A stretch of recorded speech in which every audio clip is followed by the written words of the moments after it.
Good morning, good afternoon, and good night. Welcome in to the Makeshift Managers podcast. Watching or listening, I already fucked this up. Live or on demand. My name is Austin. That's Devin. He's I'm back. back. Yeah, I'm back. Back and better than ever. I wouldn't go that far, but Fair enough. Fair enough. let me tell you, it is football time, brother. It is football time. We all know that the football season doesn't officially start until the makeshift managers do their division preview. So, this is the start of football season. You're welcome. Everyone celebrate. Woohoo! But this time, We're coming for blood, my friends. This is coming. It's good to be back. It's good to be back. It's going to be wild. But this time, usually we'd start out in the East. This time, we're going to start out West. We are starting with the NFC West. Next week, we'll do the AFC West, which will easily take us 6 hours. Oh, yeah. We'll do a whole telethon. And that's just going through all the moves, not even evaluating the team itself. Yeah. So that'll be a lot of fun. But we'll start out with the NFC. We'll start out at the bottom. We'll start with the Seattle Seahawks. Trading away Russell Wilson to the Denver Broncos, receiving Noah Fant, Shelby Harris, quarterback Drew Lock, a first, a second, and a fifth-round pick in 2022, and a first and second-round pick in 2023. Russ is he's still a great quarterback, but he was fading, so I think this haul is fine for him. They sent Russell Wilson, and they sent a fourth-round pick to Denver. I feel like that was probably the most they were going to get, and they sent them to a team that we talked about in previous times. They were in a spot of they seem ready to compete, but they didn't have a quarterback. So now when we get to Denver next week, that'll be a huge thing. But what does that leave the Seattle Seahawks? Not a damn thing. It leaves them Geno Smith and Drew Lock battling it out for the quarterback. Let me tell you about this war. Moving on to the running backs. Rashad Penny had a great couple games towards the end of the season. It looks like he'll be the RB1 out in Seattle, and everybody's loving him. Unless Ken Walker decides to show up, or Chris Carson and his bionic neck decides to show up. I don't know. It's going to be Rashad Penny, but who knows how long that's going to last. Tyler Lockett and DK Metcalf are still stuck out there, so at least Drew Lock has those guys to miss. They got Noah Fant. Will Dissly. I like Noah Fant, but he's kind of always been the guy people like him, and then he kind of just doesn't show up. They've kind of had an abysmal defense over the past couple seasons. Look, really, the Seattle Seahawks are going to be bad. They're going to be very bad. They finished 7-10 last season. They'll be lucky to finish with that again. I'm thinking 5 or 6 wins tops. They just don't. There's no reason for them to compete. There's no reason for Pete Carroll to be the head coach of this football team at this point. There was no reason for Pete Carroll to be the head coach last year, maybe even the year before that. Pete Carroll, we talked about before the podcast, is way past his time, but just let him be there and he'll get fired halfway through the season. This has to be Pete Carroll's last season. I don't think there's any other way you could write it. There's nothing going on in Seattle. If DK or Lockett get hurt, they're out of weapons, let alone a quarterback who can actually get to those weapons. They got Marquise Goodwin. That's cool, I guess. There's not really. They drafted Charles Cross. He'll be a great left tackle for them. They drafted Kenneth Walker. They still have Jamal Adams, so that's working out well for them. It's just, you look at this team, there's not a whole lot going on. This is probably going to be close to one of the worst teams. It's going to be the worst team in the West, that's for sure. AFC and NFC. It's going to be the worst team in this division. They'll probably do what they always do and be a thorn in the side of some of the teams that they play. They'll be scrappy, as they call it, but this breakdown for the Seahawks isn't going to go very long. It's just, there's not a whole lot to talk about. Like, what do you got? I I know a handful of Seahawks fans personally, and I felt very bad for the entire city of Seattle. Not much good has happened to Seattle over time, unless you're a fan of Grey's Anatomy. The Seahawks have been tumultuous, to say the least, over the last couple of years. They took your Supersonics. There's no the Mariners are there, but have they really been there for the last 20 years? Ty France has something to say about that, but I digress. The Seahawks have been a team that have banked off the back of an elite defense, leading a young Russell Wilson to a Super Bowl, and now we see the after effects. We have a front office that failed to capitalize on working with Russell Wilson's rookie scale contract and improving, because I feel like they got complacent, for lack of better terms, for a majority of those years that they had Russell Wilson. They had this whole mantra of let Russ cook, which never fully materialized. And is that the fault of Pete Carroll, or is that just limitations of Russell Wilson as a quarterback? We may never know, but we will probably see if Russ can actually cook for a full 17 games out in Denver this year. It's been a seesaw over the last half decade. Russell Wilson has been transcendently good for stretches of football throughout his career. He has never finished the season the way that he has started. And I think that is extremely important, because people get caught up in the fact that Russell Wilson is a Super Bowl champion. And he got that in his third year in the league. And that's fine and dandy. And that's great. And I think that adds to the mystique of how we perceive Russell Wilson. But Russell Wilson's biggest problem, especially in Seattle, was consistency and being able to play through the whole 17 games on because think of Russell Wilson and his output as like an EKG or one of those heart rate monitors, a heartbeat monitor. So you have peaks and valleys, peaks and valleys. You're looking for it to be a flat line, for lack of better terms. Obviously, you want it to rise and then kind of, maintain. Russ had peaks and valleys a lot of the time. So whenever Russ is great, it's amazing. But whenever it's bad, it's pretty bad. Seattle saw that the writing was on the wall. They made moves begrudgingly at the back half of this Russell Wilson era to try and improve a defense that was damn near garbage. They traded way too much for Jamal Adams, and they paid him way too much money to be a strong safety that should be a middle linebacker at this point. He's not good in coverage. Their entire defense has not been good in coverage. And surprisingly enough, their best players are their wide receivers or Jason Myers. This is a team that is rebuilding, and I expect DK Metcalf and Tyler Lockett to be off of the roster within the next 2 years. I don't expect Geno Smith or Drew Lock to be true answers. I think this is a team that genuinely should be looking to bottom out this season. It makes no sense to me for the Seattle Seahawks to be trying to win any games, let alone trying to contend against their contemporaries in the division. This is a draft coming up where you have two bona fide studs at the quarterback position. They've gotten the left tackle in Charles Cross. Now it is time to solidify your guy of the future. Russ was great. You got a Super Bowl, but now is the time to just go straight into a rebuild. Them trying to compete right now makes little to no sense. The Rams are damn near bulletproof. Arizona is young. Do not trust them myself. And the Niners, for as good as the Niners are, they can be this much better. They have their quarterback in place, or so they would like us to believe, and they have the veteran pieces and youth in the right spots where they should be running this division for the next 5-6 years if everything breaks. Because I think the Rams, for as good as they are in a house of cards, for lack of better terms. They are the glass castle. And I think out of all the teams in this division, Seattle has the most to lose and the least to gain from being competitive this season.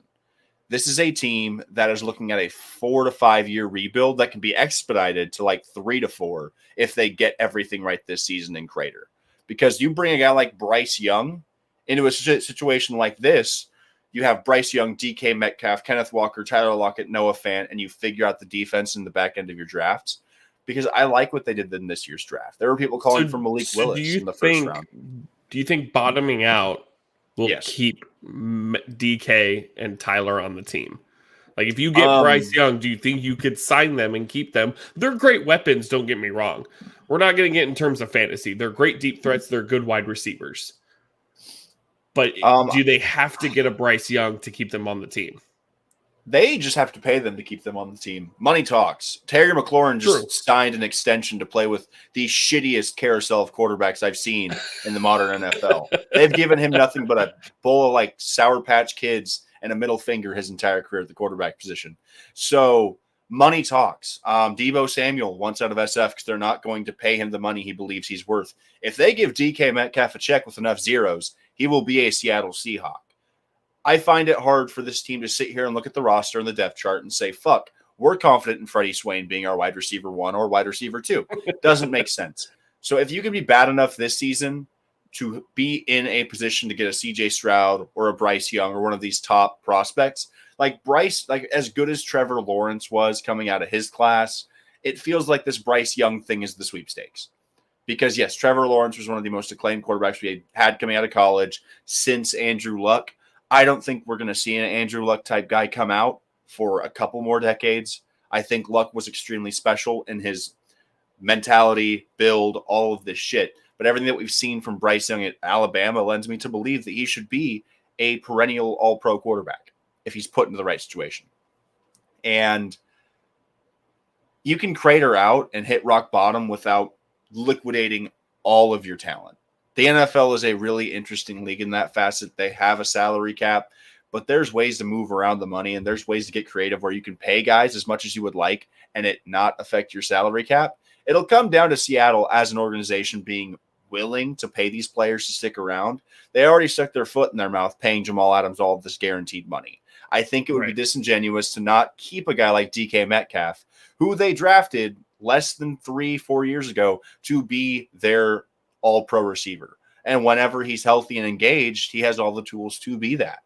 But I could see a guy like Lockett getting flipped. There's a constant revolving door of young receivers just pining to get their opportunity, especially in the draft year in and year out.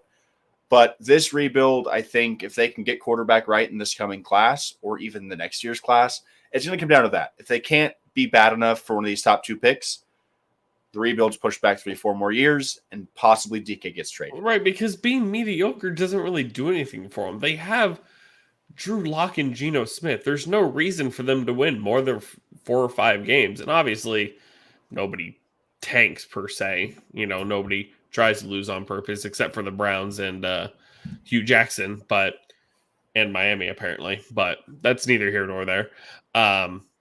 There's no reason for them to win 7 or 8 games. Yes, they have Denver's pick, but that's probably going to be in the 20s. I expect Denver to get close to the playoffs. And even if they don't make the playoffs, it's still somewhere in the teens, late teens, I would say 15, 16.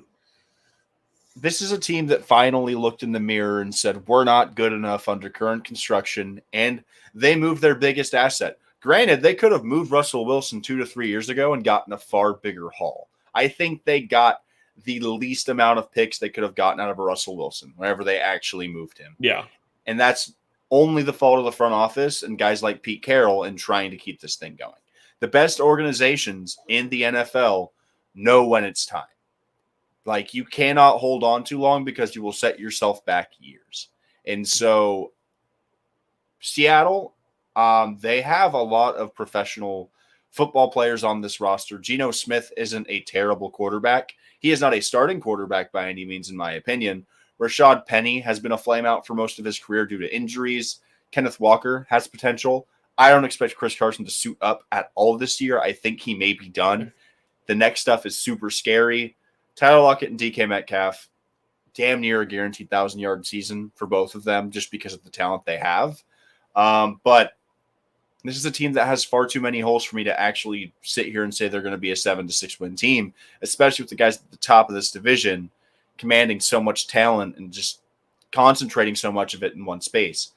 Do I think they are? I think they're closer to Arizona than Arizona is to Los Angeles or even San Francisco, if that makes sense. Because while the Seahawks are lacking talent, I do think they have some actual decent depth in spots.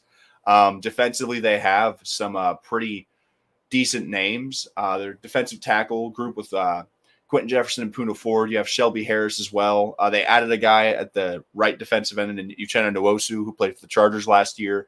He had a career year last year. I think he's only going to improve. Jamal Adams, for all of his faults, is still one of the better safeties in football whenever he's engaged, one of the hardest hitting safeties in football. Quandre Diggs is no slouch. And for the faults this team had last season, I was looking at the team stats. Offensively, they were basically dead last compared to every other team in their division. But defensive yards per game, they were dead last. QBR allowed, they were second to last behind SF or in front of SF. And the thing for Seattle is, it'll always be until they win another Super Bowl, it's always going to be Seattle should have ran the ball, because you get back to the playoffs in 15, 16, you lose your both divisional games on the road. You miss the playoffs in 17, you lose the wild card game in 18, you lose the divisional in 19. There hasn't been a whole lot of success since then. Yeah, you've made the playoffs, but you haven't been past the divisional round since. And it's been tough for them. And Russell Wilson has had a couple seasons where his first 8 games are MVP status, and then he just falls into the ground. Last season, he got hurt, broke his finger. That was awful. That sucked. But at this point, they have kind of, like you said, looked themselves in the mirror and go, okay, it's time for Russ to go and for us to get something out of it, something to restart, because that's where you have to start. That's where they are now. My thing with the Seattle team is everybody, we saw it happen last season with the Arizona Cardinals. They were shot out of a cannon and they faded to the end of the year. I genuinely see a lot of similarities between what Arizona has going on right now and what Seattle looked like over the last 4 to 5 years. You have a very talented quarterback who is not only mobile, but has a killer arm, and you have talent on the offensive side of the ball. But the team is inherently flawed due to the lack of substantial depth in the pieces where it truly matters in the NFL. Because it's great to have names, but if you don't have the organizational depth, especially defensively and offensively, in places like the line and on the perimeter, you are going to constantly run into problems just based upon the fact that you don't have the bodies to compete for 17 weeks. But we're not going to get into Arizona next. I don't know about you, Austin, but the San Francisco 49ers, they finished 3rd in this division last year. I don't think that happens again. This was a division that featured 3 playoff teams last year: the Niners, Cardinals, and the Rams. If it was a 20-game season, the Cardinals don't make the playoffs. I'll say it right now. Arizona was inherently flawed for most of the year. Surprised the shit out of me. Still hate Cliff Kingsbury, but I digress. We're talking about the Niners. This is, all things considered, if you're just putting the rosters on a spreadsheet, on a table, looking at the overall stats, the Niners are probably the one team that are built to repeat what they did last year, if not improve upon what they did. They have depth in the places where it matters. They have star talent where it matters, and I trust the head coach. Is Kyle Shanahan flawed? Sure. Is he my favorite coach in this division? No. Does he own Sean McVay for a majority of their head-to-heads? Yes. I'll just go through the roster, Austin. Currently, their starting quarterback projected to start the year is Trey Lance. They still have not gotten rid of Jimmy Garoppolo. And I know what you're saying. Well, they're going to trade Jimmy. They're going to cut Jimmy. I don't think they have to do shit with Jimmy, personally. Jimmy got surgery. His value is an all-time low. I don't know if I trust Trey Lance. Sorry, Niners fans. I just haven't seen it. Yes, in the spurts and stints that he played last year, he had some very good signs. But this is a man that played 1 game his last year in college and was playing Division II football. He was playing, it wasn't even FBS, it was FCS football. And you know who else played FCS football? Carson Wentz. Obviously, his knee went out, has not been the same since. Trey Lance has not dealt with that. I need to see it before I believe it. What I do believe in, Austin, is the fucking running back room. And they could have fucking Mike Davis, you name it. Mike Davis, Le'Veon Bell, Latavius Murray. You put 4 bodies in this running back room, I expect one person to hit 1,000 yards, followed by 2 guys with 500. This running back room is automatic. This offensive line, for whoever they lose year in and year out, left tackle.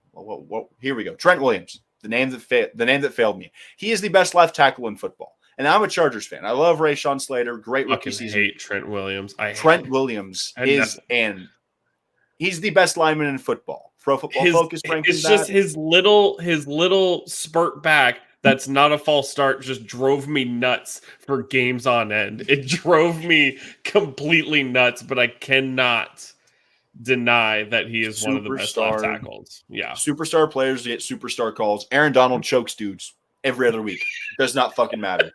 It's just the way that it is. And that's not even getting started on the fact that this receiver room is improved as well. Jawan Jennings, I think he was a rookie last year. He had some bright spots in that Niners offense. But now we're getting Deebo Samuel back, hypothetically. He wants a trade. I don't think it's going to happen. I think he will play out the last year of his contract. And if he's healthy for the full year, I think the Niners pay him. The Niners have no reason not to pay Deebo Samuel. He is partially the engine that makes this offense go. Brandon Ayuk, a guy that I was high on last season for fantasy, and I'm still high on as an individual player.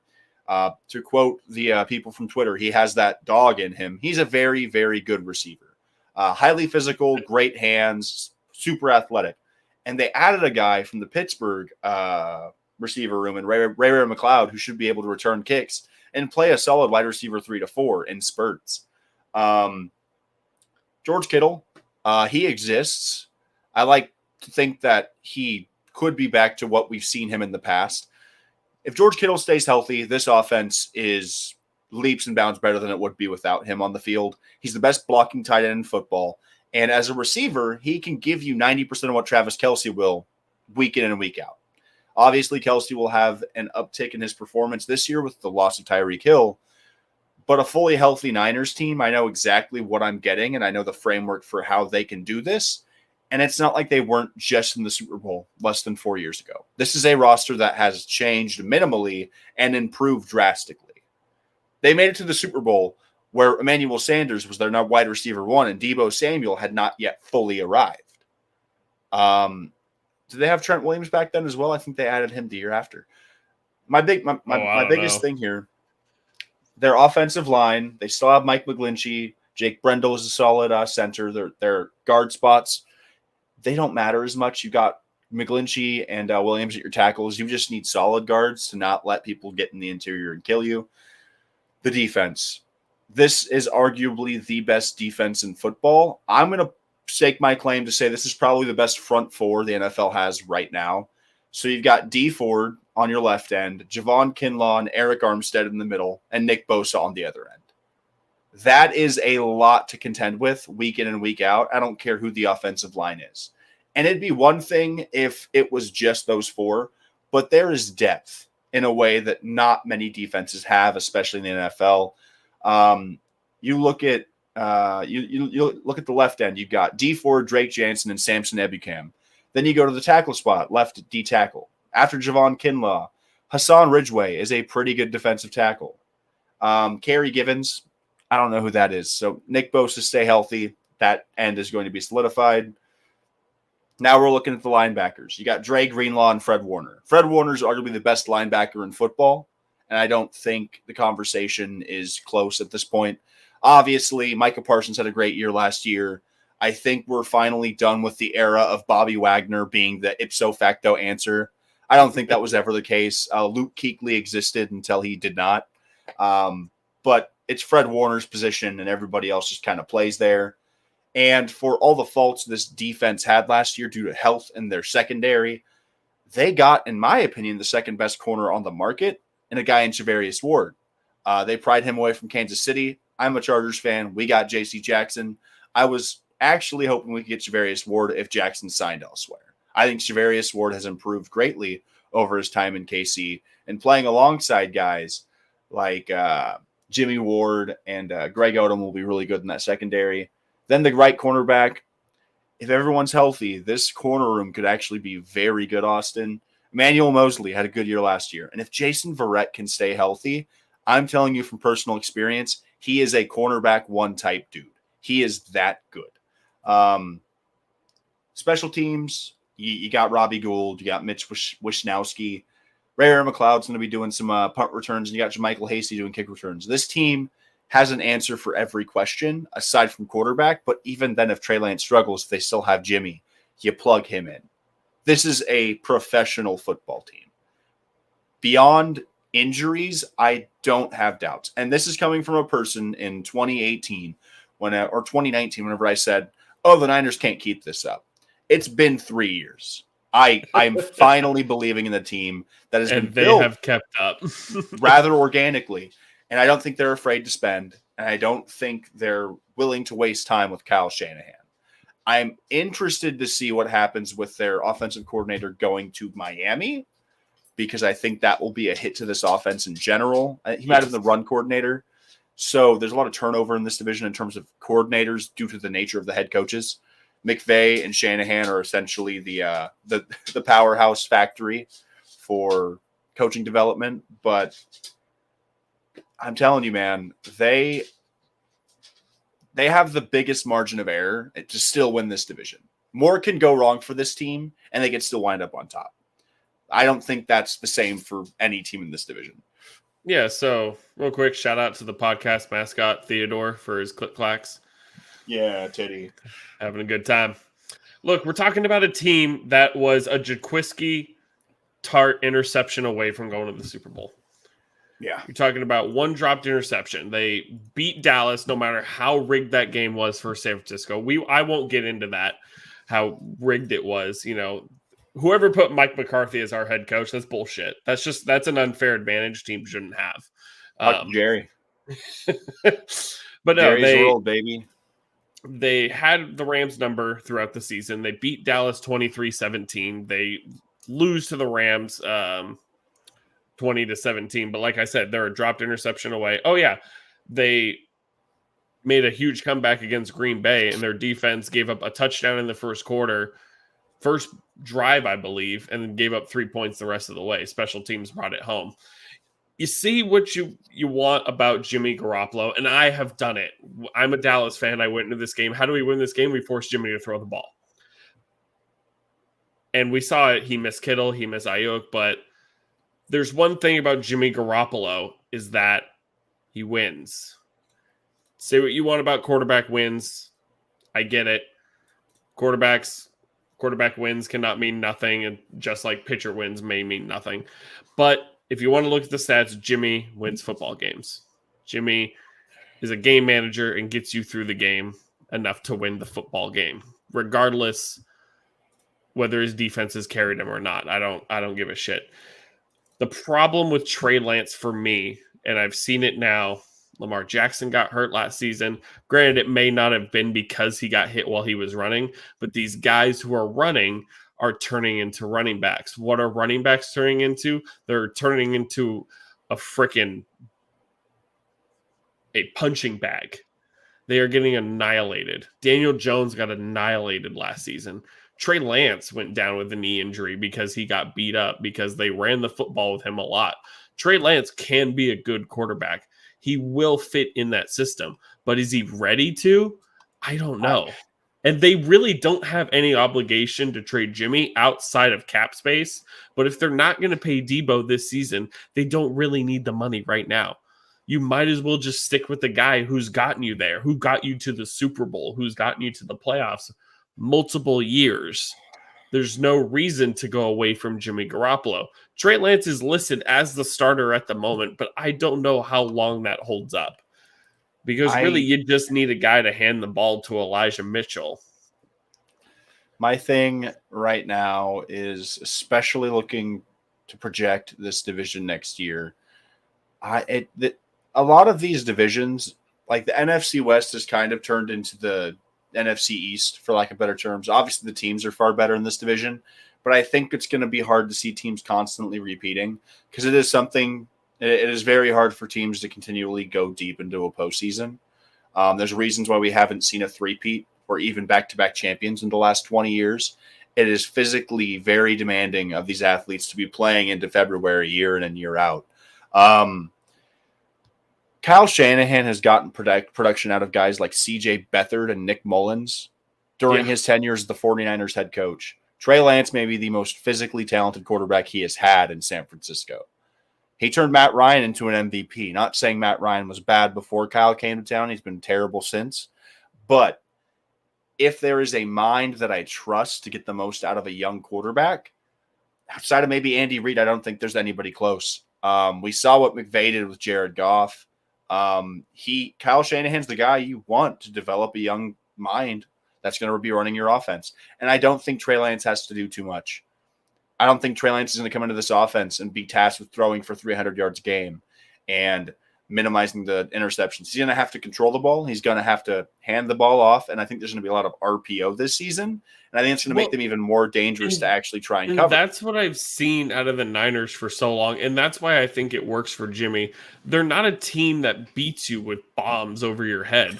They give the ball to Debo 10, 15 yards down, and he takes it all the way. They have extremely good playmakers in Debo, Ayuk, Mitchell, and Kittle. They're a very good short yardage team. They will eat you alive. We saw it on Monday Night Football where they just ran and held onto the ball against LA. And they will run these short yardage plays and they will take them all the way because they know how to weave in and out. They are a great short yardage team and they've made it work for super long. They have a great line. They don't have to shy away from it. Trey Lance doesn't need to run the ball for 100 yards a game. He doesn't need to be Lamar Jackson. He just needs to get the ball in the hands of the playmakers or make a play himself at times. But even then, watching one of the games, I think it was Arizona that he played last year, and I think he ran for close to 90 yards. And they did a lot of like push forward, get a couple 3 yards. They don't need Trey to do that. They really don't. They have enough running backs for that already. The thing with this Trey Lance thing is he got to sit his first year for the primary for the majority of it. He was he was a gadget play, for lack of better terms, in a lot of these games. His skill set is going to give something to the Niners that they have not had. As consistent as Jimmy Garoppolo can be, I think the variance you could see out of a Trey Lance just makes them impossible to cover. Because Trey Lance is quick for a quarterback. You could run bootleg plays where you're sitting there and you have to commit to the run because Trent Williams is going to knock your defensive end 3 yards back immediately off the line. There's going to be massive holes in this offense that not only Elijah Mitchell is going to run through. They just drafted their second running back right now is listed as Tyrion Davis-Price, highly recruited running back out of LSU, if I'm correct. This is a team that has all of the tools in the world, and the missing link so far has been the upside of a quarterback that can put you over the top. And this is a guy in Trey Lance who, while he could have some low points, you can't keep spending years not banking on the upside. Patrick Mahomes, inherent upside. Justin Herbert, inherent upside. Joe Burrow, for lack of better terms, consistently consistent, but has the upside of making those split decisions where he says, I'm going to throw it to Jamar Chase and let him work. But with a guy like Jimmy, regardless of the depth of target, he just seems not be able to be in sync with his receivers to the point where he can just hit them. If Trey Lance can simply just hit his receivers for a clip and completion percentage in the high 50s to mid 60s, I think the skill positions will be good enough to actually get those yards that they're going to need and keep drives going. Because it's really hard to guard Elijah Mitchell or Deebo Samuel or George Kittle. But if the quarterback can break off 10 to 12-yard runs all game, I just don't see how they have enough bodies on the field to contend. Well, and their defense is going to put them in really good spots at times. This team won't have to score more than 20 points a game to win this division. This is going to be a team that could probably score 15 to 18 and confidently win games, especially if the defense stays healthy. Because this was a team that, even against Dallas, it was like you knew the Niners could score, but they weren't just marching down every drive. They left the door open a lot last season. And with a guy like Trey, I think they could be closing the door far more often than they leave it open. Yeah, like if you want to point out to that game against Dallas is that regardless of whether Dallas had struggles beforehand in the game or not, there was times for Dallas to take advantage, take the lead, and go in there and kind of step on the Niners' throat, take the lead, and put him, make Jimmy pay for his mistakes. And their defense didn't let him do that. Ever. Yeah. They don't really allow big plays a whole lot. This team won 10 games last season, and they allowed 21.5 points per game on average. And this is arguably the best division in football we had last season, based upon overall records. They allowed 21.5 points per game, tied with the Cardinals. The Seahawks actually allowed 21.5 points per game as well. This is a team that is going to have, because the thing is, this Niners team is going to control the possession. This is going to be a team where they're going to have to. The way to beat the Niners last year was making them make mistakes, essentially, because their defense is good enough to be opportunistic, and obviously the Jaquiski Tart dropped interception ushered the Niners into the Super Bowl, for lack of better terms. That's the deal here. And all Trey Lance has to do is not beat himself, and I don't think many teams can actually beat the Niners any given Sunday, based upon what they have. So that'll move up to second place. The Arizona Cardinals, where Devin hates Cliff Kingsbury almost as much as he hates Eric Hosmer. Oh, man. But Devin, tell me about old Cliff, your favorite head coach in the NFL. I saw a stat where Cliff Kingsbury's record in the first 7 games of any season in his NFL career is like 42-20. He's like that character from Jimmy Neutron, that never finished anything. Cliff Kingsbury's not a good head coach. Probably a good guy, attractive man, I guess. I don't know. He has a lot going for him. Apparently not coaching it in the NFL. He's been garbage the first 4 years of his career. He had a great year last season. DeAndre Hopkins was on PEDs. They had a very favorable schedule. Colt McCoy, Renaissance, good for them. So just for your reference to go on, since 2013 when Cliff Kingsbury was at Texas Tech into his time as Arizona, first games 1-7, 42, 20, and 1. Yeah. The rest of the year, 16 and 43. He is terrible. And it's not that kind of trend, and it dates back to college. This isn't something where it's the roster or it's the players. This is Cliff Kingsbury not being able to make adjustments over a 17-game schedule, albeit even a 10-game schedule in college. And that's unforgivable. This is a team that in Arizona that I even marked it on my sheet. You don't see it right here, Austin, but I put depth chart, depth, operative word in quotation marks. This team does not have the depth for me to compete at the top level in the NFL. They are starting the season with Marquise Hollywood Brown as their wide receiver 1. People have been calling Lamar Jackson a running back for the last 5 years because Hollywood Brown's the fucking starting receiver. We're supposed to believe that Marquise Brown is the next Jamar Chase to Kyler's Joe Burrow because they played in college. Newsflash, Oklahoma wasn't that great with Kyler there. He was the Heisman, but they didn't do anything as a team. Kyler Murray's insanely talented, but he'd probably be better off playing baseball. The money's guaranteed. The health's guaranteed. He's undersized. He didn't hold up last year health-wise, and I don't think this is a roster that Colt McCoy can buoy until he gets back. The defense got worse. Budda Baker is pissed off because he's on a franchise tag. James Conner, is he going to score 16 touchdowns? Maybe. Regression's a bitch. I'm going to say that up front. Darrell Williams, love the player. Do I love the situation? No. We have a guy in Chase Edmonds out in Florida now because Arizona can get their head out of their ass. This is a wide receiver room where their wide receiver 2 or 3 to start the year is also the kick returner and Rondale Moore. AJ Green, good for him. He got another contract, but we haven't seen AJ Green as AJ Green since 2018. They started 7-0, didn't they? They started 7-0. And then the AJ Green not turnaround made them 7-1. So they started 7-0 and they finished 11-6. This is a team, to put it bluntly, this is a team that has bought into the pomp and circumstance of Cliff Kingsbury. They have brought in superstars, and they have sacrificed the depth that I think NFL teams need to be true contenders. Because it's one thing to bring in superstars whenever you have established talent within the system, akin to Tampa Bay whenever they brought in Tom Brady and Gronk. They had the pieces there. They just needed people around them to let it all amalgamate and mesh. LA, they brought in Matt Stafford to kind of be the final key in a puzzle. Kyler Murray's being surrounded with just this Mod Podge of people that they're hoping can equate to a playoff team. And Matt Prater, one of my favorite kickers in NFL history, dude's got a fucking big leg, hits it from 60, but I don't trust the offensive line. Good for Zach Ertz for getting another contract. He's not someone that's going to inspire me to believe that this passing offense will be a top 5 unit in the league. This is a very average team. They were very average last year. They were around 2nd to 3rd in most team statistics, offensively and defensively, comparatively to the rest of their division. And they haven't done anything in this offseason to equate me to believing that they've improved. I think they've regressed, and I think a lot of their players are going to see regression in ways that can be expected. James Conner should not score 16 touchdowns next year. I have a feeling.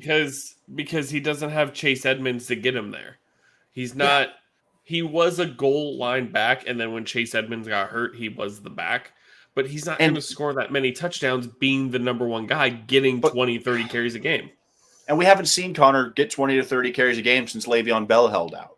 His biggest problem has been injuries. And while he was healthy last year, same thing with AJ Green. I don't expect guys with a proven track record of injuries to give me consistent 17-game seasons. It's the same thing with the Christian McCaffrey thing. Am I going to draft him second overall? You're damn right.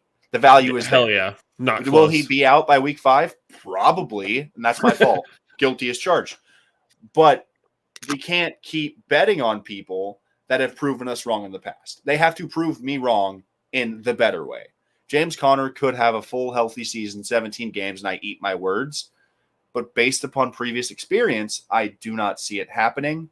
This defense, while they have guys in J.J. Watt, aside from that, this is the worst defensive line in the division. How many games is J.J. Watt going to play? I don't know. If you told him his name was TJ, he'd give you 17. But sadly, it's a J that starts it out. It's a J that starts it out. J.J. Watt is good in spurts, but he cannot. And this is a team, mind you, they just lost the best edge rusher in their division over the last fucking 6 years in Chandler Jones.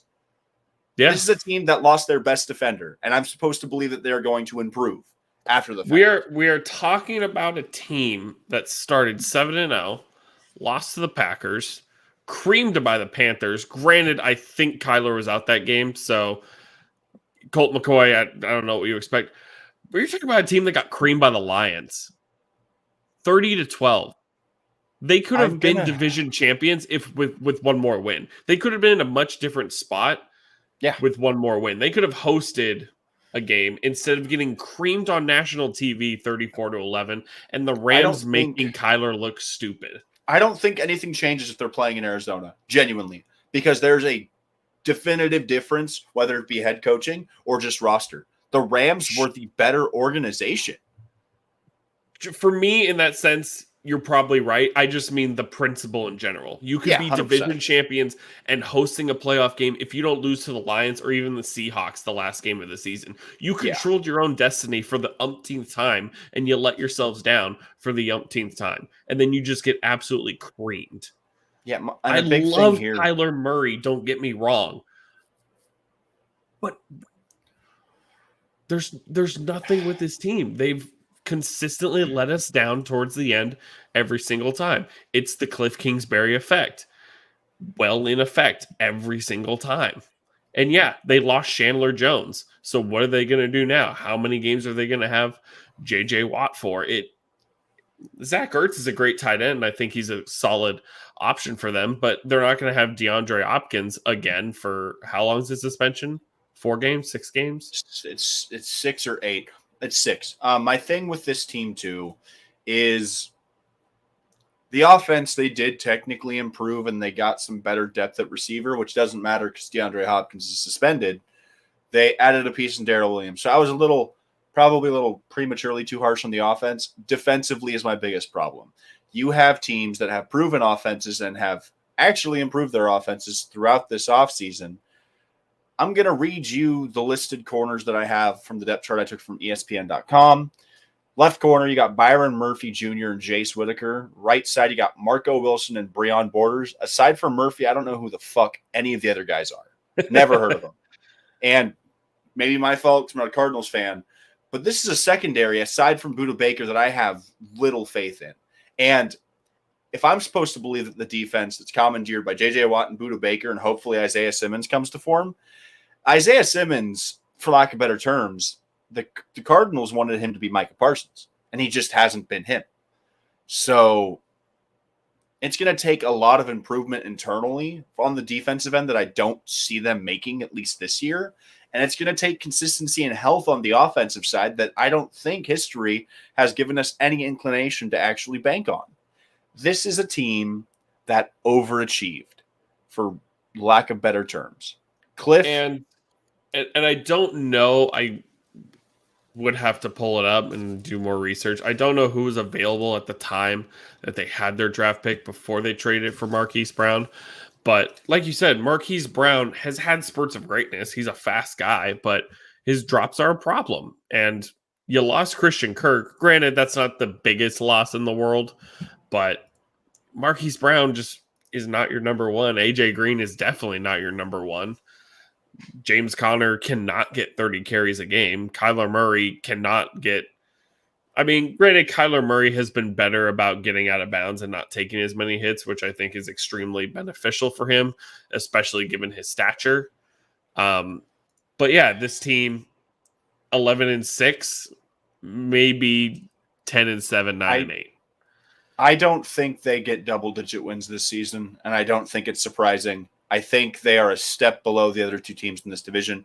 And to bring some light to the context of that pick that was moved to get a guy like Marquise Brown. So they traded pick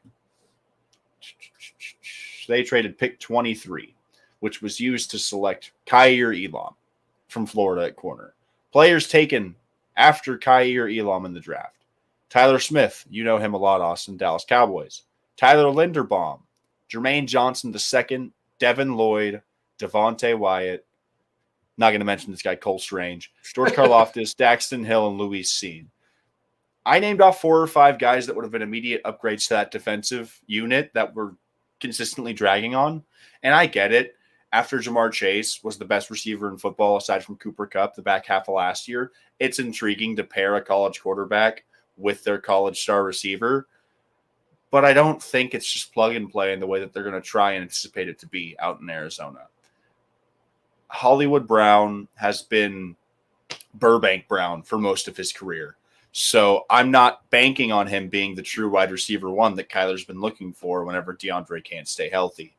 They would have been better serviced picking a guy like a Linderbaum at center and getting depth on the line or improving the edges of the line or looking to add an edge defender that's young to counterbalance the money they're paying. Because at that point, you probably know you're losing Jones, right? I don't remember when he signed with the Raiders, but I feel like at some point during contract negotiations, let's see, he signed in March. So yeah, he was gone. Yeah, the draft Jones was gone. When was the May. draft? May. So yeah, they knew Chandler Jones was gone. May or April. And they felt the need to upgrade the offense. Like that's not like I get it. They've had Colt McCoy played like 3 or 4 games last year, I think. And I think Colt McCoy went like 2-2, maybe 1-3. But the offense wasn't the problem. Outside of the line, maybe. You could have improved the line. You're right. Either side of the ball, they should have improved the line instead of improving in a wide receiver. Because, Rondale Moore and Andy Isabella don't jump off the page, but I don't need Marquise Brown. Rondale Moore was like everyone's fantasy sleeper last year. They were like Elijah Moore and Rondale Moore. Take him in rounds 15. Rondale Moore had spurts where he was really good, and Andy Isabella is good for a 90-yard touchdown once every 2 years. Rodney Hudson is the only person on this offensive line that I have any faith in week in to week out. DJ Humphries is solid, not great. Will Hernandez and Justin Pugh, who? And then you have Kelvin Beachum, who isn't terrible.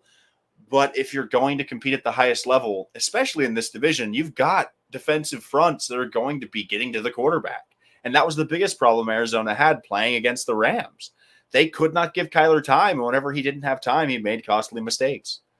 So it's a front office that's spinning themselves in circles, trying to keep the new car smell going, I guess. Because, the fans have a lot to cheer for whenever you're adding superstar after superstar, trading capital to get a guy like Zach Ertz. And they drafted a guy in Trey McBride to back up Zach Ertz. It's one step forward and 2 steps back for a team that I think should be closer to the bottom of their division or even the bottom of the NFC. Like, let's do an exercise. Would you rather pick the Arizona? Let me just pull up the teams in the NFC teams list. I was going to say, I got some weights over here for like really exercising. NFL football team. So we'll go Dallas Cowboys or Arizona Cardinals. Who's better today? At this current moment, I would say the Cowboys are better by a small margin. Green Bay Packers or the Arizona Cardinals? Packers. Rams, Cardinals. Rams. Minnesota Vikings. I think it's the Vikings. They have a new head the coach. Vikings too, They have a better marginally, offense and an improved defense. The Saints, this one's close. I think I give the Cardinals an edge over the Saints until I see Jameis and Dennis Allen as the head coach. Yeah, I forgot they lost Sean Payton already. So, but it's closer than you think. Yeah. Like, the Saints have had cap problems for like my entire life, it feels like. And they're still marginally slightly worse than the Arizona Cardinals, it feels like. I got a couple doozies here. Obviously, the Niners are better. Obviously, Tampa Bay is better. But there's a couple more teams. There's one more team that I think is a genuine question, and I think it's not really surprising whenever I say my answer. Philadelphia Eagles. Oh, it's the Eagles. Cardinals. The Eagles are way better. The Eagles made every move the Cardinals should have made this offseason. Honestly. The Eagles got their guy in A.J. Brown. The Cardinals got their guy in Hollywood Brown. What if they thought they were trading for the Cardinals draft? They traded the wrong Brown dude. Redacted. They traded for the wrong last name Brown. But you get what I'm saying. Like, they traded for their receiver, and that's great for Philadelphia. Then they doubled down and improved the defense. And that's the important part here. Because Philadelphia saw an opportunity to upgrade whatever they've had at receiver, and they got A.J. Brown. Whenever I said got the right Brown guy, guys, don't cancel me. I meant by last name. So clarifying that. But I digress. The Eagles went out and got A.J. Brown, and then they also fortified the defense. They got Jordan Davis. They've signed guys in the offseason, and they've equipped Jalen Hurts with the best assemblage of talent he's ever had. The Cardinals lost their best wide receiver, added a wide receiver 2 that was arguably a wide receiver 3, and the defense has done little to improve, along with an offensive line that I'm not fully sold on. And a head coach that you cannot stand. And for what it's worth, is Nick Sirianni really that much of a less looker than Cliff Kingsbury? If what the Cardinals are banking on is Cliff's level of attractiveness, they're probably closer to picking in the top 10 than any of the teams we listed prior. It's just rich to me. It's a team that's been perennially at the bottom of the NFL, aside from a stint where Kurt Warner was brought back from the dead. Essentially, the Cardinals' best years come from finding a quarterback that's like, shit, let me kick the tires, and they get 3 years out of him. Kurt Warner, Carson Palmer, and then we have the problem with them not wanting to re-sign Kyler. Yeah, they were 2 Santonio Holmes big toes away from a Super Bowl win with Kurt Warner and haven't really sniffed much since. It's more likely that Arizona finishes this season as the worst team in the division than they do win the division. That is how strongly I feel about the makeup of this roster. They're the 3rd best team in this division. And I don't think it's close. Yeah, it's not particularly close. There's such a big separation, it feels like, between them and the 49ers, let alone the Rams, that the Niners just kind of, I feel like the Niners didn't get better per se, but they didn't get any worse. They're still a good football team. I think they were much better. The Niners went 10-7 last year, and I think they were much better than 10-7 for sure. They kind of lost some heartbreakers and kind of lost games they shouldn't have, but they turned it on towards the end, through their injuries and all that, and was able to, make a good push in the playoffs and almost met the Bengals in the Super Bowl. Yeah. So Cliff figure it out. I would love for Cliff Kingsbury. I'd love for any of these teams to prove me wrong. That makes football that much more fun. I can't believe it. And if they start out 7-0 again, I'm going to keep talking shit. Or invite us over to your house for a house party, and we'll forgive beautiful you. Estate. We'll host a show there. Welcome to the Makeshift Managers Podcast, brought to you by Cliff Kingsbury's Kitchen. Like, I'm sure you're a dude, Cliff. I need to see consistent results year in and year out. You had a good year. What are you going to do to follow it up? But speaking of following things up, Austin, holy shit. The defending world champions, the Los Angeles Rams, made a move. Kidding. They are apparently they're the real LA team, according to every fan. Go Chargers. Mike Trout and Hodani should go over there at this point. I think the Rams are trading for Kevin Durant. They could. They might as well at this point. Just trade draft picks. Who needs draft picks? Fuck them picks. I should have gotten a shirt that said that for this episode.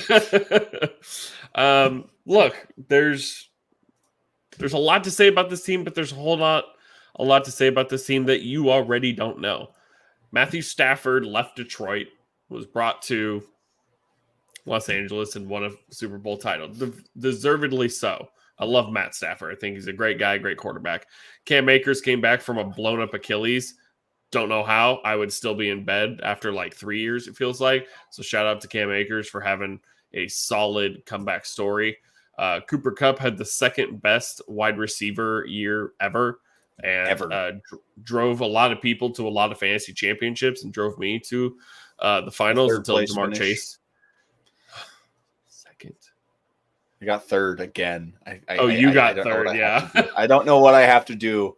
It's that league, man. 3 straight years of third place. It breaks my heart. Consistently consistent. They signed Odell Beckham Jr. Halfway through the season. He was a solid wide receiver for them. Unfortunately, he got hurt in was it the Super Bowl? It was the Super Bowl that he got hurt. I felt awful. Yeah, he blew his knee out in the first quarter. But now they have Allen Robinson. They have Allen Robinson. Robert Woods is a Tennessee Titan, which we'll get to way down the line. But Allen Robinson everybody was waiting for him to wake up last year out of Chicago, but I think this is a really good place for him to be. I think all the attention is going to be on Cooper Kupp this year. As great as a route runner as Cooper Kupp is, I think he's still going to have a great season, but obviously not a repeat season. There will be regression, and that's not a bad thing for Cooper Kupp. But I think Allen Robinson will be a really solid number 2 for him. Van Jefferson, one of the better deep threats for Matt Stafford for sure. He hits a lot of home runs for sure. I love Tyler Higbee, but his body doesn't love him. I think he's a solid tight end for sure. Is really a good threat in the red zone, but not too sure how many games he's going to play. So long to Andrew Whitworth. He got his world title, and he is way out of here now. They do still have a somewhat of a solid line, a good enough line, I should say. I still think the top defenses will be able to get to Stafford much earlier, but Stafford is really good at getting the ball out early, especially with Cooper Kupp. They added Bobby Wagner, so that'll be interesting. It really feels like that, right? When you say they added when you say they add Bobby Wagner, you're like, that's cool, I think. Like, let's say guess. How old is Bobby Wagner? I'm going to look it up right now. Bobby is 32. Oh, okay, so you already knew that. Okay, so he's not as old as I thought. Wow, I just guessed that. That's cool. Oh, okay. I thought you already knew. No, I clicked on his name right after I said it. I was like, okay, cool. I was right. Yeah, he's 32. Could be 33 this year, I think. No, Leonard Floyd, Aaron Donald, Jalen Ramsey, Taylor Rapp, Jordan Fuller, Troy Hill. Still one of the better defenses in the league, top 5. Probably in my opinion, at least on paper for sure. They weren't this elite defense throughout the season. They did show some cracks here and there, but they had a wonderful postseason. They really stepped up when they needed to. They played really well against really solid offenses. Sean McVay, I wouldn't say is that dude, but is a good enough head coach to get them there, coach them through it, and get that world title. I like Sean McVay. I think he's great. The only thing that really concerns me is that if we truly believe that the 49ers are going to make the noise that they're going to make, the Rams barely won this division last year at whatever record they finished with. I accidentally closed the tab. 12-5. So they barely won the division with 12-5. Matt Stafford showed really, really bad stints at some point, like a solid 3 or 4 game stretch where he was really bad. And the defense was not ready for that. I don't think they can afford that again this year. They can afford 1 or 2 really bad games. Every quarterback has 1 or 2 bad games. The Buffalo Bills lost to the Jacksonville Jaguars. The Arizona Cardinals lost to the Lions. It happens. We get it. But for as long as Stafford was bad through the season, they can't afford to do that again. They had a really good postseason. They got the bye. They basically dominated Tampa Bay until it got spooky there for a second. And we all thought Tom Brady was going to do it again. We all thought Tom Brady was going to find a way to win a football game down like 40, it felt like. And then they beat the Niners 20-17, and they eventually were able to beat the Cincinnati Bengals in a solid Super Bowl game for sure. But they went up against these elite offenses, and their defense stood tall. But they're going to need that throughout the season. Again, they have to be better than 12-5 this season. They really are going to have to win 13 games, maybe even 14 to win their division. You almost have to be the number 1 seed this season to win the West. Yeah. Los Angeles is in a really precarious situation. It was easy to pick Tampa Bay after they won the championship. They beat the team that everybody thought was going to be the perennial. They were supposed to be the next great dynasty, quote unquote. The Rams are a house of cards. The Rams work for a multitude of reasons, but the main reason is because they can pass the ball better than damn near any team in the league. In terms of a per game rank, they led this division in passing yards per game, and they were dead last in rushing yards per game. If they cannot control the pace of games on the ground, they're going to face a far more difficult season, because while I do believe Allen Robinson is a nice addition to this team, last year they had Robert Woods for a portion of the season. While he wasn't providing you throwback Robert Woods getting you 1,000 yards, he's one of the best blocking receivers in football, and Cooper Kupp damn near is the best blocking receiver in all of football. Allen Robinson was disengaged all of last year out in Chicago, so I need to see him and see where he's at in his career after coming out to LA. I think if there's anyone that's going to rejuvenate his career, it is Sean McVay and Matthew Stafford. Van Jefferson needs to be the wide receiver 3 here. Cam Akers has to average more than 2.5 yards per carry. If this team cannot run the ball, they very well could lose this division. And while the defense did get different pieces, I do not think this defense is improved. They've got Jalen Ramsey. They've got Aaron Donald. That's more than fucking 28 teams in the NFL have to say for their defense. They have arguably the best player at 2 positions defensively in the entire league. And Bobby Wagner, you could say, is a top 5 middle linebacker. I'm not going to make the argument here. They have the namesake, and they have depth in a way that Arizona does not have. I love Nick Scott at the safety position. I think their corners are very solid. And I think at least their front, Aaron Donald commands so much attention. Leonard Floyd is going to be a problem. A'Shaun Robinson will be getting between the tackles and causing disturbances. Whenever you have players that hold so much gravity in Jalen Ramsey and Aaron Donald, it doesn't matter as much who you have around them, as long as you have bodies to keep around them and play competent football. The biggest thing for this team is going to be the run game. Darrell Henderson Jr. filled in miraculously for a bulk of last season. I look forward to seeing the 2-headed monster of Cam Akers and Darrell Henderson Jr., but you're going to have a unit that isn't dead last in your division, because if they can't control the tempo, the Niners are more than willing to dictate when you have the ball and for how long you're going to have it. Because for being so passing heavy, the Rams were second in this division in third down percentage. But that's not a stat that I think is translatable season to season. Arizona led the entire division in their third down percentage in terms of converting on third down. If LA can't run the ball, conversions on third down become harder and harder due to the distance to the goal. Do I think Matthew Stafford is the best quarterback in the division? Fuck yeah. Am I scared for what happens if Matthew Stafford can't go for a full 17 games? Fuck yeah. This is a team that has the highest margin of error, or the lowest margin of error, out of any contender in the NFC, aside from maybe Tampa Bay. Because the Tampa Bay and the Los Angeles Rams, in my opinion, in the NFC, are the 2 clear front runners for the Super Bowl this year. And if Brady goes down or Stafford goes down, most of those dreams wash down the drain. Even then, I would take Blaine Gabbert over John Wolford. Exactly. And Wolford played his ass off in like week 15 or 16 or 17. Yeah. And as good as McVay is as the coach, and as good as that defense can be in stints, and as good as Cooper Kupp is, it will not be enough, especially with a team on their heels like the San Francisco 49ers. So while the Niners have arguably the highest margin of error, this Niners team has little to wiggle with, because if Donald misses time or Ramsey misses time, the defense has a massive hole that I don't think anybody can truly replace. And Matthew Stafford is the engine that makes this offense run. Yep. Kyle Shanahan, that's the biggest thing between the Rams and the Niners. Matthew Stafford is the engine that makes the LA offense run. Kyle Shanahan, for lack of better terms, is the engine that makes that Niners offense run. Because if you go position group for position group, aside from quarterback and maybe wide receiver, I don't think the Rams beat out the Niners in any given category. Maybe kicker, but beyond that, this Niners team is just insanely good across the board.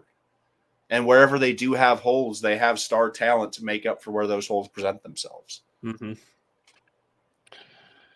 In terms of your health, the Rams have mortgaged their future to be in the position they are in. They've done it for so long. Their window is still open as long as Matthew Stafford is still breathing. I still think they are the team to beat in this division. I still think they can win this division and will win this division. That would be my prediction. I think it's going to be insanely close. I do think they have to be close to, if not the number one seed, to be the best. It could be the Buccaneers. They could be easily the number one seed, but I don't see Green Bay getting back to that point, and whoever comes out of the South. I think not the South, the East. The NFC East is definitely not being the first seed. Let me tell you that right now. I think the Packers have a shot or an inside track to possibly be the one seed in the NFC for the sole fact that I don't trust anybody else in their division, but their division has drastically improved over the course of this offseason. A big thing for me going into this year is I had it and I lost it, which is annoying. But with the Rams, this team, they have sold it all, and the window is now. But we've seen this a lot in the modern NBA, the buyout market. There are two teams that are just make complete sense for any guy that's being bought out of his contract in the NFL any given week. There's a reason why the Rams were so good in the back half of the year. Von Miller was shipped over to them for pennies on the dollar. The Rams are a contender to get any buyout level guy or any star that's disgruntled, anyone that's liable to be moved. The Rams are bold enough to make that move. Yeah. So for whatever issue they may find themselves facing aside from quarterback, I think their front office is willing and able to amend that problem or fix that problem on the fly. Mm-hmm. They went out and they got Odell Beckham Jr. And they weren't even rumored to get Odell. That was like Green Bay was implicated. You had a couple other teams, and then he signed with the Rams, and I was like, holy shit. Like they are the destination in football for anyone that's just looking for a proven They are deal. Doing exactly what a team in their position should do and just not give a fuck about what the future looks like and just go about the now. That's what I feel like that's a lot of problems. I don't know if it's just the NFL. Could do a whole freaking episode on this, but the Rams are the Rams are a Madden franchise that I would play. There is no hope for tomorrow. It is I'm going on a 3-year run, and we are going to get at least 2 Super Bowls. And if I don't, I'm just going to quit. On to the next franchise. Yeah. Like this is what winning is. And the Rams before last year, the last time they won a Super Bowl was 20 years prior. The NFL is a very hard league to win in. Plenty of teams have not done it. Chargers included. So if the window's there, if you're not doing everything you can to expand it or capitalize on it, what are you doing? And the thing is, they are lucky enough to be in the NFC, where it is distinctly. I say this very lightly. It is easier to get to the Super Bowl on your side of the ball than it is in the AFC. AFC is a freaking slaughterhouse. There's so many young, talented quarterbacks. Right. The window for like NFC, 7 franchises. They got through Brady. They had to get through Brady. I'm not going to count Kyler Murray. They annihilated the Cardinals. But let's talk Niners about the 2 games that were close. All they had to do was beat Brady. Get through Rodgers. You're right. But they just had to beat Brady and Garoppolo. And when you put that on paper, yeah. And when you put that on paper, the only quarterback that I would say isn't like borderline top 10 that Joe Burrow had to beat in the postseason was Ryan Tannehill. And you're like, damn, Devin, you're going to give Derek Carr credit. I still think he's annoying, but he's a solid quarterback when healthy. Yeah, the road is far easier currently in the NFC than it has been in the AFC. The quarterbacks are more talented, they're younger, and they're more dynamic. And You have very honestly, static arms. out of the top 3 threats to them in the NFC, one of them's Yeah. in their division. One Yep. of them they have to contend with really hard so they can host a playoff game. The other two are Green Bay and Tampa Bay. Nobody, like, I get it when I get to the Eagles 8 weeks from now, 7 weeks from now. Eagles are going to be a force to be reckoned with. But right now, until I see it, they are not in that top 3. They still would have to get through LA, Green Bay, Tampa Bay. Outside of Tampa Bay, San Francisco, and Los Angeles, the NFC is full of really good ideas that need to manifest into actual realities. Same idea can be said out. Well, shit, dude. Mike McCarthy is the best idea the Cowboys have had since Jimmy Johnson. So, yeah, it's a hell of a division. It's not going to be as good as it was last year, and I think that's better for the fans of the Rams and the Niners. I think it's going to be some very, very high leverage football whenever they match up. But I don't expect the Cardinals to be a thorn in anybody's side, and I expect the Seahawks to hopefully roll over, because if I were a Seahawks fan, the whole tank for Trevor was a really fun slogan. Be bad for Bryce. That should be on a shirt somewhere. Be bad for Bryce. Shout out to our friend Britt Sanders, who's going to have to put up with the tough season. Britt, we're here for you. You need us. Call us. Man. At least you have DK, and, Kenneth Walker's cool. So maybe they'll fire Pete. We could throw a party. I know Britt's been waiting for that for a long time. Oh, yeah. Britt's going to have like a siesta. Fireworks will be lit off. There's going to be margaritas. It's going to be a whole moment. So I have the Rams repeating, but do you? It would be disingenuous of me to not pick the Rams as the division champions. I have not seen Trey Lance over the course of his career be a full-time starting quarterback in any super competitive situation. Yes, North Dakota State has provided us some quality players in the NFL, but it is not like he was there at Clemson or Alabama leading teams to national championships or even college football playoffs. North Dakota State was never even eligible for a college football playoff because they weren't an FBS school. I will be glad to come back here in 3-4 months and say Trey Lance has proven me wrong and this isn't close. But I believe that could easily happen. Yeah, 100%. The upside for Trey Lance is the highest upside quarterback in the league currently with the pieces that are around him, aside from maybe a guy in Justin Herbert. But I think the upside obviously is baked in based upon his performance for the last 2 years. He's not an upside guy anymore. He's proven. Done rambling. But yeah, it's disingenuous to not pick the Rams. They lost some key pieces. They added those other pieces in the spots where they lost the key pieces. And they have the best quarterback in a league where the quarterback makes everything go. They got the best coach, the best quarterback, and they're gearing up to try and run it back. So, well, do I think they're going to win the championship? Not really. It's hard to repeat as a champion. But if there's a 100%. team that's going to repeat as their division champs outside of Tampa Bay, I think the Rams have as good a shot as anybody, including Green Bay. Because Minnesota, I can't wait till we get to the north. It's going to be fun out there. Yeah, it's going to be wild. It's the Rams and Niners division. I think Arizona is going to get worse. We believe that Seahawks should be in terms of we believe they're going to be, and they need to be one of the worst teams in the league because they need to answer their issues in the draft next season for sure.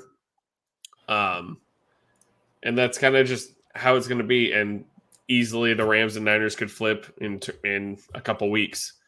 So we'll see. Other than that, do you have any final words about the division? My final words for this division are, if you're not first, you're last, and that is directed directly towards Cliff Kingsbury. This is probably one of my, it's not the most exciting division in football, and it is not going to be the best division in football, but it will have two of the best teams in football. It definitely doesn't have the pizzazz that it did last year when we did it. Yes. I think Arizona is going to be a problem for certain teams. I don't expect the Rams or the Niners to really – the Cardinals aren't sweeping either of those teams in this division. They might steal a game from one of the two, but I expect the Rams to be able to handle them, and I expect the Niners, because if the Niners are going to give up games to Arizona, I think their problems are going to be also in teams outside of the division, because the Niners have proven to beat themselves in the past, more so than the Rams have last year. So there's a lot of variables, but yeah. Last thoughts. Seattle needs to crater. I think Seattle stands to no advantage being the 6th worst team in the NFL. They need to be like the New York Jets were a couple of years back, or the Jacksonville Jaguars have been. This is a situation in a team in a city that loves the sport, where I think the floor of the entire league has risen in a way that we haven't seen in a while. I think Jacksonville is going to be improved. I think a lot of the teams we're seeing on either side of the conference will be improved. Even Atlanta should be improved. You know what I'm saying? Like, there's really a window here for Seattle to be the worst of the worst. And I hope they can figure that out. Arizona, I think they're going to toil away, middle of the pack, across the entire NFC. And it's going to be fun to watch Holyfield versus Tyson in this NFC West. You're going to have a heavyweight versus a heavyweight. And it's going to come down to just games outside of the division, strength of schedule, all that stuff. So last thing I have to say is just buckle up. If you're a Rams or Niners fan, enjoy it. Not many years do you have a rivalry that's that rich, that's that talented at the same time. Yeah. Last shout out to our local Rams fans, my buddy Austin, and your dad. My dad, yeah. Shout out, Chris. Hoping the best for you. It sucked watching his LA team win the Super Bowl again, while my LA team is stuck watching from outside of the playoffs. But yeah, that's his second Super Bowl in his lifetime. So congrats, Dad. Here's to hoping I can see one. So that's enough for him. That's enough. He's no longer due. Next week we are going to get into the AFC West.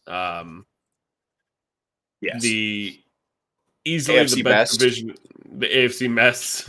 The AFC best, the best division in football. Easily the best division in football this season. It's going to be a wild ride that we're going to start from the bottom with the Broncos, who added heavily. We got the Raiders, who added pieces. Chiefs feel like are the ones who added the least. We'll get to your Chargers, who added a lot. We love to see it. So definitely catch us here next week, same time, Monday, 6:30 p.m. Pacific time.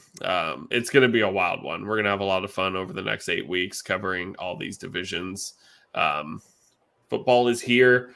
We might do a couple drafts here and there. We'll see. Got to get fantasy going. My worst time of the year for my poor heart. My heart did nothing wrong, but I chose sports anyways.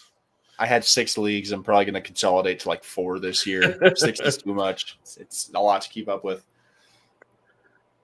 Other than all that hour and some change, anything left? Nope. I think they're just waiting for the final words. As always, thank you to everybody for tuning in and sticking with us. I know the NFL season is probably our most exciting time of the year. Football's huge in my life. It's huge in Austin's as well. So from the bottom of my heart and Austin's, we thank you for listening to the Makeshift Managers podcast. And if you're waiting for the word. Real quick, hold up that cut for me, Devin. Shout out to my girlfriend's best friend and her husband, who have a small business and made that cup for us. If you ever want to go get them at Instagram, a little plug for them at B Johnson Design. They make really cool signs, really cool stuff just like that for us.